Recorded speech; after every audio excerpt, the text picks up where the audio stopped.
Well, on this episode, there's going to be a bit of a change of plan. I thought I was going to do two different episodes in the same day.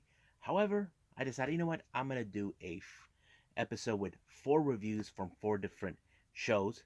The first one we're going to talk about is going to be from ChocoPro 174 with two different matches, a tag team match and a singles match. We even got day one of New Japan Pro Wrestling's World Tag League. And gotta be honest with you, I'm happy with the surprise that took place with returns of two wrestlers. And also, what took place in New Japan Strong's Battle in the Valley. And of course, GCW's Nick Gage Invitational number 6. So, let's get started with another episode of Deleted Wrestle Zone.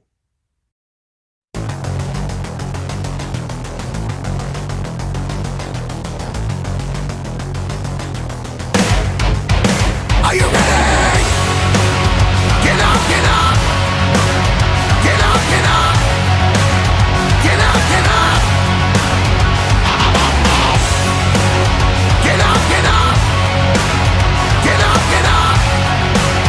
Get up, get up!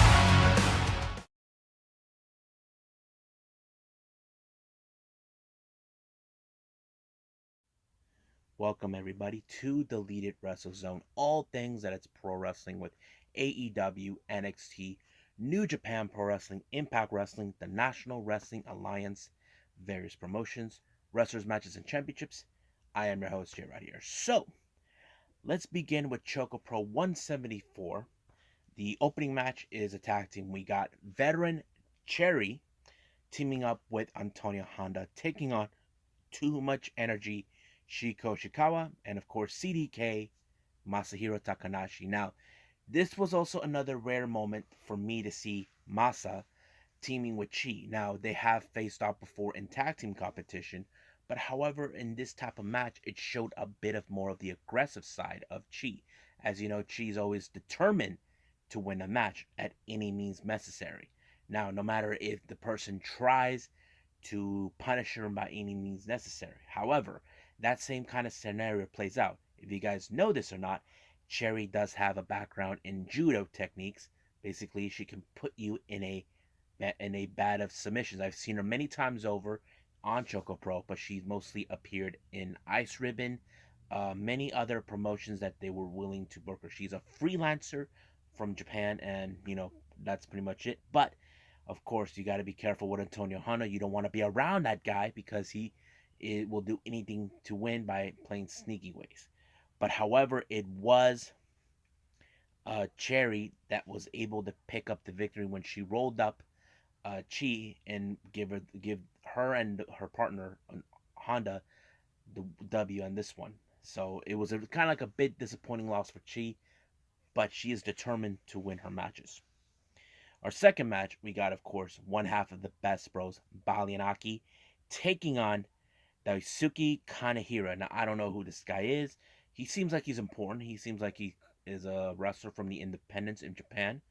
But it was a good match. Bit of aggressive, bit more, throw forearm chops, all of that. I think it was pretty hectic. Kind of reminds me a bit of the Minoru Suzuki side, but it did. But however, this was also another disappointing loss for Balianaki. He hasn't won a single match ever since Mei Suruga left to the U.S. Now, I will talk about her at the end of this part of the episode. But yeah, now for the Janken tournament, there was a lot of less people involved. But however, I was thinking in the way either it's gonna be Chi, Masa, or Balian to win. But no, I was wrong. It turned out to be the one person I did not expect, and I'm talking about Cherry. I was like, wow, can't believe she was able. But however, I want to point out on this, Daisuke Kanehira, he was the only one that only had a bye in the entire tournament. So basically, everybody else had a challenge. He was the one who will be in the finals, and then he in the finals, but he lost to Cherry. Now, speaking of Janken, we did have another Janken match in the U.S. This time is Mei Suruga taking on none other than Paul Wight. And Basically, Paul Wight doesn't know a thing about rock, paper, scissors. So basically, he pulled out a rock and made sure to put paper. So basically, it was a completely. He was like not happy that he lost, but he wanted it chocolate.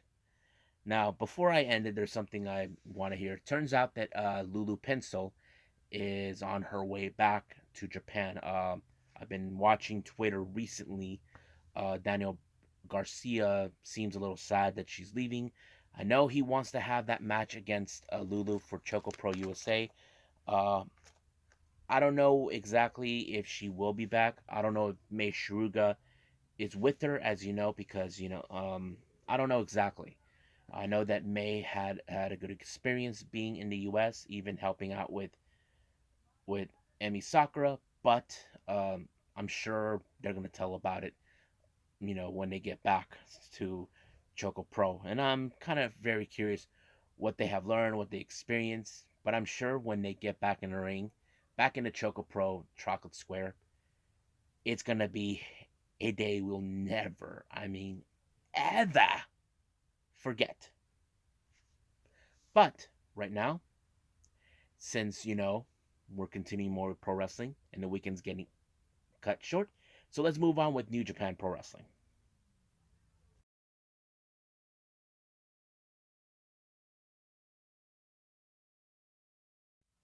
Okay, as you know, New Japan Pro Wrestling, about a year ago, they started doing a double tournament happening. We had the best of the Super Juniors and World Tag League. Right now, we're in day one for World Tag League.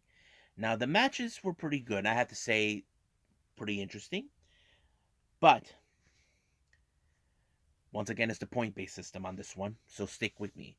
Now, the opening match is a pair of young lions. We have Kosei Fujita taking on Yuto Nakashima. Now, this is a very interesting match because I think Yuto is more of the lower level than both Fujita and Oiwa combined. Reason I feel that way, I never heard of him. I only been seeing Fujita and Oiwa for a long time. I don't know why I barely getting to know who this Nakashima is. But to be fair, uh, I feel like Nakashima can hold his own. But I feel that Fujita in this match had a bit more experience, much of the learning curve than Nakashima. But it did allow him to win the match by submission when he put Nakashima in an armbar position. Now let's get with the matches for World Tag League. The first match we have Suzuki-gun, Minoru Suzuki, and the return of Taka Michinoku. Now, for some of you probably ask, where the hell was Taka Michinoku? Well, if you guys know this or not, 2 years ago, Taka was involved in a scandal that forced him out of his company, Kantai Dojo. Some kind of scandal with him being with some woman.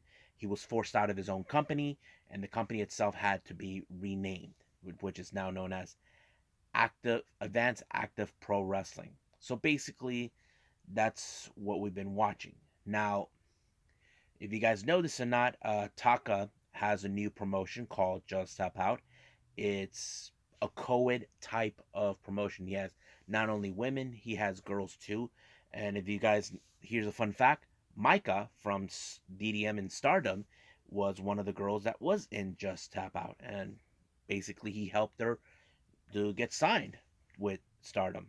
But it was great to see him. However, the match that he was in is a showdown within the Suzuki-gun Brotherhood. We have Dangerous Tekkers, the current IWGP Junior Heavyweight Tag Team Champions, Taichi and Zack Sabre Jr. Now, I don't know if this was a very unusual match because I feel like we haven't seen Taka for that long, and he seems like the weakest link in the match. Not to take anything away from him, but I don't know why he hasn't been seen.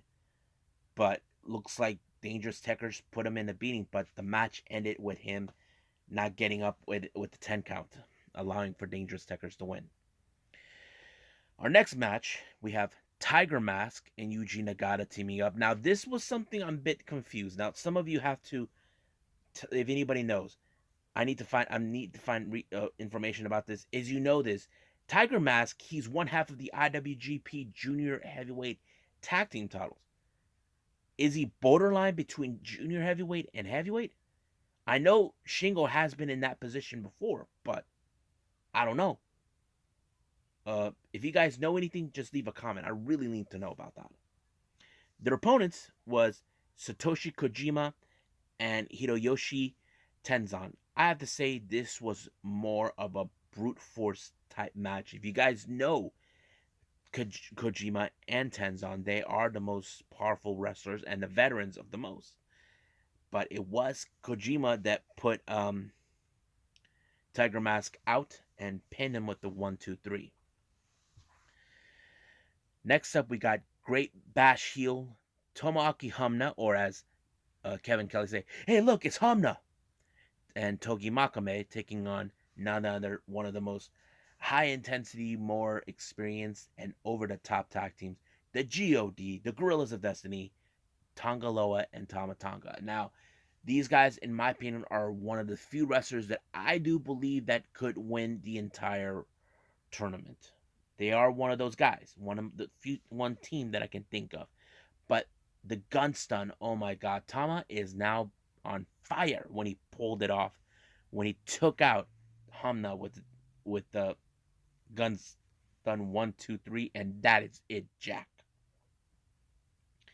Next up, we got Bullet Club, Chase Owens, and of course, salute to the Rogue General, Balak Fale, taking on Great Okan and Aaron Henare of the United Empire. Now, this I was mostly curious. As you know, the Empire has been taking names, taking flight, but this was a very challenging match because, as you know, Great Okan is a very difficult and dangerous dude to ever step foot in the ring against. But somehow, Balak Fale was able to pin and knock him out, pin the Great Okan 1-2-3, and I think this is going to set Great Okan on fire if they ever run into each other. I don't know. I definitely do believe that. Now we got the House of Torture, Bullet Club's very own. We got Yujiro Takahashi and Evil taking on Hiroshi Tanahashi and Toru Yano. Now keep in mind, Evil and Yano have been at each other's throats before in the past.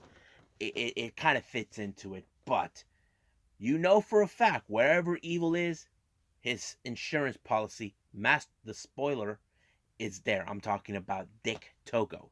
Now he tried to get rid of everything. Now the referee was knocked down. However, all three of these idiots got themselves low blowed. But as Kevin Kelly would say, my monitor went out. Ref did not see a thing. It did allow for Yano to pick up the victory.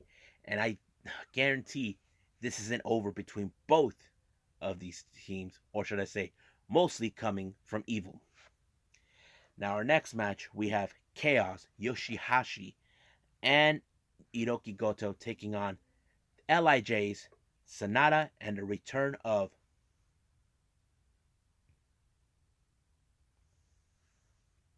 Tetsuya Naito. Yes, folks, he's back. He's back in the league. I did not expect him that he would come back, but I feel now since Sanada introduced him back into tag team competition, I feel it kind of he's having a lot more fun than he normally does. And I think this was a challenging. Now keep in mind, he could hurt himself at any given time, but it did not happen. It did allow him to but however, it was Naito who picked up the victory when he pulled off Destino on Yoshihashi. So I do see maybe LIJ could possibly be one of two or maybe more who could win the entire tag league. But right now it's too early to tell. So as you know, the only teams that have 2 points, we got Dangerous Techers, Kojima and Tenzan, the God, Bullet Club Owens and Fale, Tanahashi and Yano, and of course LIJ. So all those guys, they all have 2 points. The others have 0. But we'll see what's going to happen. I know the tag league will continue on Wednesday. I can't wait to see that, and it will be awesome to see. So right now, I think let's move on what we anticipate. New Japan's Strong Battle in the Valley.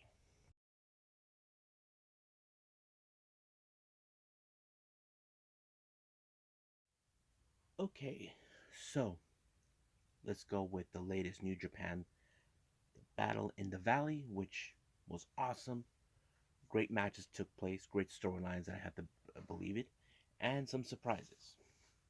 The first match we have, of course, is Yuya Uemura taking on the walking weapon, Josh Alexander. Now, this was a huge opportunity for Yuya to take on someone like Josh Alexander, and you guys know how incredibly gifted Josh Alexander can be. And frankly, Yuya pulled his own, but however, it was still not enough. But Josh Alexander won this match. Next match we have is the Stray Dogs Army, consistent of Bateman and Misterioso taking on Violence Unlimited, Chris Dickinson, and Brody King. The match was pretty good, but however, in this particular match, Chris Dickinson got injured in the process. So basically, Violence Unlimited had to drop the match in order to end it quickly. I know this is like something they did not expect it, but it always happens in a ring. Like not all the time, but it happens. We have to. This is like unexpected, but he will be out, and apparently, from what I can hear, he will be missing a couple of tapings.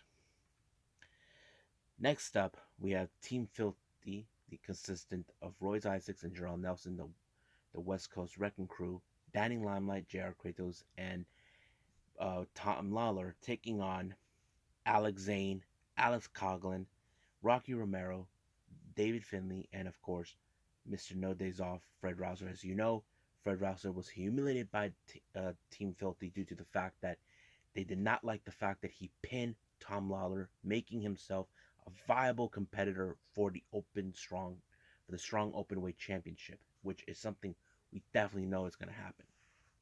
But the match was great. It was like unbelievably good. But however, the best moments I have to enjoy was Alex Collin getting in the face of JR Kratos. And of course, Fred Rosser picked up the victory when he pinned Royce Isaacs in order to send a message directly to Lawler, telling him he's coming for him and there's nothing he can do to stop him. Next up, we got the United Empire, TJP and Jeff Cobb taking on members of the LA Dojo, Clark Connors and Carl Fredericks. As you know, the United Empire has Will Ospreay started a war with the LA Dojos, those students, believing that these guys are going to screw things up with the New Japan Strong events. However, Clark Connors and Fredericks are trying to prove that they're not, that they are that Will Ospreay will have to answer for his disrespectful. But the biggest upset was Carl Fredericks that rolled up TJP to win the match. This was the last thing that they expected, and I think it showed these young former young lions they should not be underestimated at any cost. And I think it's going to tell us they're going to keep on fighting until they get their hands on Will Ospreay. Next up, we got Ren Narita taking on Will Ospreay. As you know, Ren Narita has no intentions challenging Will Ospreay for his so-called IWGP World that he claims it's the real one. Of course, he calls it fake. And I have to say, Ren Narita, oh my God, he was amazing. He put himself really in a good position. However, but it was still not enough to take on the Commonwealth Kingpin until he put him in the Hidden Blade, and then that was pretty much it. Next match, we got Moose taking on Juice Robinson. It was a battle of David versus Goliath, but in this matter, Goliath won by I forgot what he did, but yeah, he won. But the last thing we did not expect in the post match, we got Jonah, formerly known as Bronson Reed. He made his debut in New Japan, saying the shackles are off, sending up a promo. But he also attacked Juice and Finley. And practically, this is going to be a very interesting. Now, I did hear from various sources that he's only going to take U.S. bookings. As you know, he's not originally native to the United States, but I'm assuming that he was trying to get his work visa in order. Next match, we got Buddy Matthews versus Kaguchika Okada. What a match, I have to say. Really fun, really interesting, but it was Okada who won by applying the Rainmaker, and boom, he wins with the 1, 2, 3. It's over. But however, Okada was visited by the prodigal son, none other than the so-called real IWGP World Champion, Will Ospreay. He said he's disgusted that Okada's weren't brought out the IWGP Heavyweight title, a title that was retired by Okada Ibushi, and he finds it disturbing that he's facing Shingo Takagi instead of him. So basically, he's feels like he's being ducked or not challenged, because I think the real, we can say Shingo Takagi is the real champion, but he doesn't see it that way. He says he was told that it was going to be out for 6 months, but it was in fact 4. But now it's like he has an excuse to go back to Japan, so he's going to challenge Okada if he wins against Shingo Takagi. But it's been Shingo Takagi just left a little statement about that they need to resolve this right away with this fake title that he calls it. Now our main event is of course the never openweight title between Tomohiro Ishii and Jay White, and I think this was a pretty good match because it showed how much Jay White was willing to defend the style. But the real question is, did he defend it long enough? Well, possibly, because he lost to the Pitbull, Stone Pitbull, Tomohiro Ishii to win it. And of course, we cannot forget he will make his debut in AEW this coming Wednesday, teaming up with freshly squeezed Orange Cassidy. So I have to say, Blue Battle in the Valley was pretty good. I enjoyed every match that they had. So right now, let's move on with the last thing I'm going to review, GCW.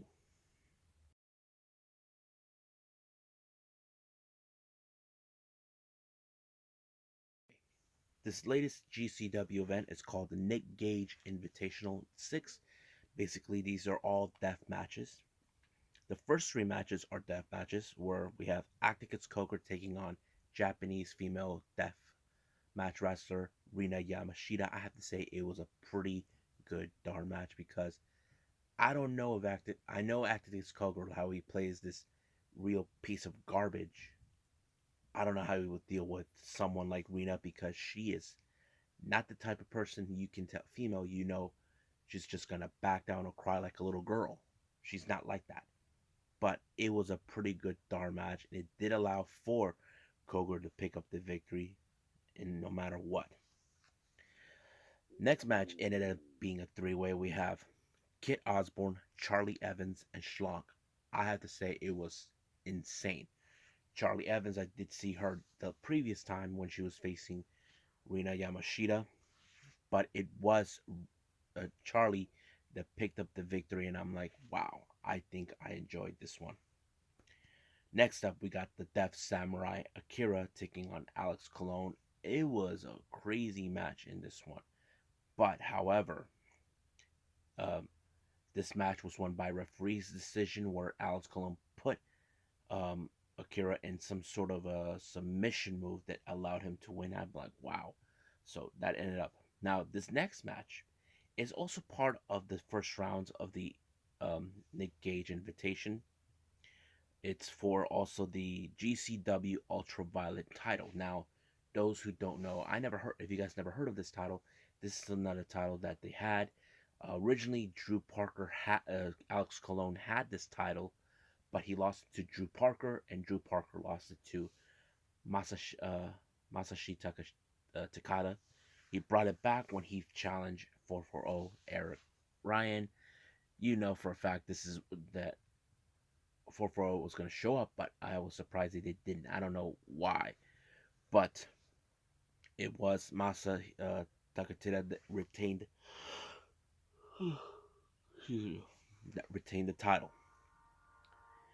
So basically, we had the first rounds done. So here are a match they put in between, a 1, 2, 3, 4, 5, 6, 7 scramble match. We have Nate Webb, Ninja Mac, Yoya, Cole Braderick, ASF, Braden Lee, and Gringo Loco. I have to say, I think the most person I loved seeing at these type of matches is Ninja Mac. he seems like he's the king of the scramble matches. And of course, it was him with some real fast pace to pick up a fast victory in order to win the match. So practically it ended right there. Now let's go with the semi rounds. We have Charlie Evans taking on Alex Colon. Another good match with Alex. He also made her pass out by ref's decision to in order to proceed. But the next one we have is the GCW Ultra Violent title for the semifinal in the Nick Gage Invitational. We have Actwres Koger and Masashi. Now, 440 showed up to give the helping hand, and then of course here comes Jordan Oliver, who we saw him got hurt.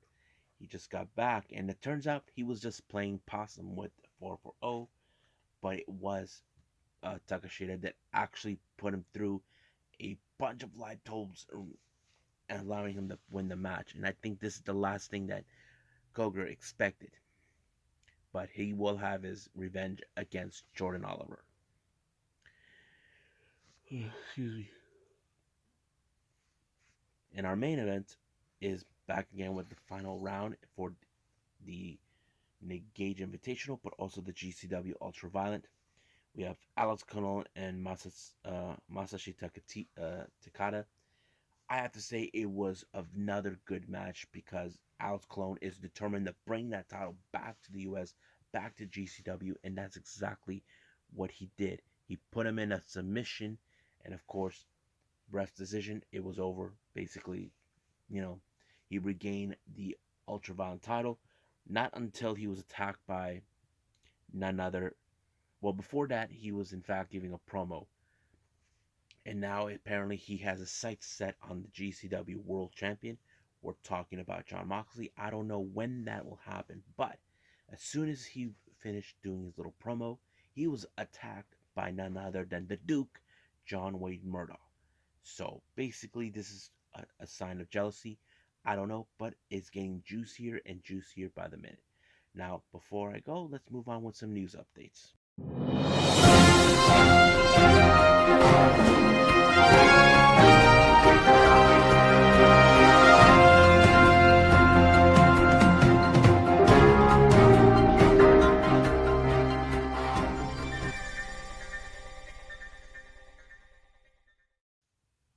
Okay, so our news updates right now.